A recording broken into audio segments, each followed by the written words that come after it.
이러지도 저러지 소위 말해 퇴로 없는 현상이 나타나다 보니까 이게 아마 내년에 이 부분 때문에 사회 이슈가 될지도 않겠느냐 이런 생각까지도 해요. 네. 네. 이제 하락이 아닌 정체, 결국은 정체라면 무거워져야 되는데 지금은 이제 서서히 녹는 과정. 네. 근데 이제 이런 거죠. 결국 아까 먼저 얘기했듯이 선별적으로 구분해야 되는 게 녹아서 뜨거워질 때가 있고 녹지 않는 데가 있고 얼어서 묵어서 주저앉는 데가 있을 거라는 거죠. 전체적으로 저도 점진적 상승으로 보고 그게 이제 벌써 뭐 조금씩 거래량이 늘어서 움직이고 있다고는 하는데 그것도 이제 급지별로 좀 다른 것 같고 네. 전체적으로는 일단 내년 올해 말이나 내년 설명절 정도 전후로 해서 전체적인 흐름은 나올 것 같아요. 근데 지금 우리 월천도사님 말씀대로 저도 그 부분에서 충분히 동감합니다. 정체 또는 점진적 상승 이제 네. 서서히 다시 풀리지 않겠느냐. 이미 학습 효과가 나타났으니까요. 그렇죠. 네. 지금 뭐 말씀하신 대로 거의 일맥해요. 가장 큰 거는 일단은 정치적 상황을 보면 내년에 이제 선거가 있죠. 가장 이제 소위 말하는 지자체장 선거인데 결국은 지금 벌써부터들 이제 그 각 구청 기존의 구청장들은 이제 무슨 뭐 이렇게 무슨 연구의 발표다 뭐하다 하면서 이제 조금씩 이제 그 밑그림들이 나오기 시작하는데 물론 그게 공수표가 될 수도 있겠지만 그게 없는 얘기가 또 아닐 수도 있겠죠. 그런 부분들이 조금씩 나오고 있고 그래서 어쨌든 그걸 선거를 통한다면은 시장은 앞으로 더 좋아질 거다. 계속 호재라는 재료를 주기 때문에 그 다음에 그에 앞서서 가장 중요한 건 공급이에요. 결국은 일전에 저번 영상에서도 제가 얘기는 해드렸는데 그거 같아요.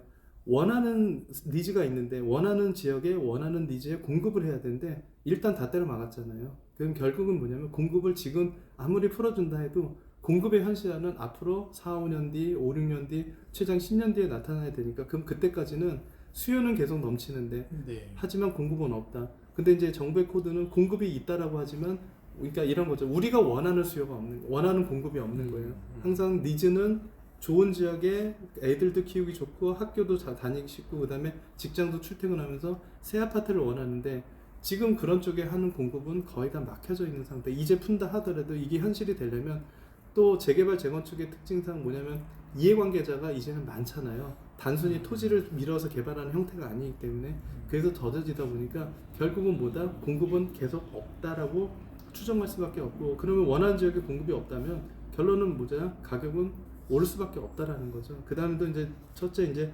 지자체장 선거 때문에 분위기는 호재로 갈 건데 왜냐하면 계속 재료를 줄 거기 때문에 신호를 그 다음에 이제 하나는 하락에 대한 이제 부분도 얘기가 없는 건 아닌데 그동안 너무 많이 올랐다 이런 부분도 얘기는 없지는 않아요. 최근의 상황은 근데 이제 제가 보기에는 올랐다라기보다 거꾸로 얘기하면 그 돈의 가치가 그만큼 떨어졌다고 저는 판단을 하고 싶어요. 네. 그러니까 결국은 돈의 가치가 떨어진 걸 보완하려면 이거죠.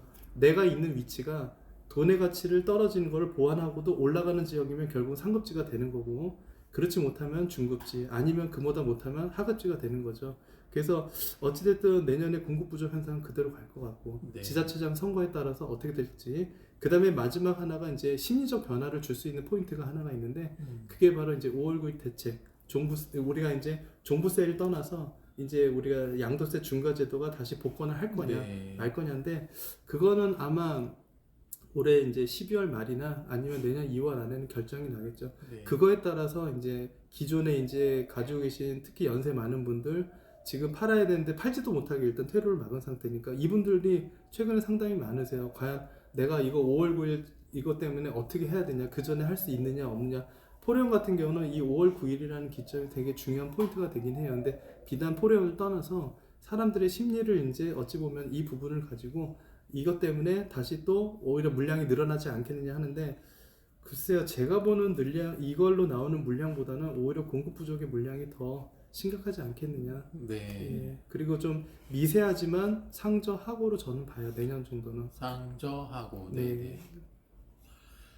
그 내년 그 말씀하신 5월 9일 그 양도세 중과 유예가 종료가 되면은 다주택자 매물이 좀 나올 수 있는데 지금 토지거래 허가 때문에 사실 팔고 싶어도 팔 수가 없잖아요. 못 팔. 지금 네. 간단해요. 지금 둔촌주공도 그렇게 하고 싶은데 어떤 네. 현상이에요? 세입자한테 전화를 했어요. 미안하지만 이렇게 해서 이렇게 하니까 좀 해주라.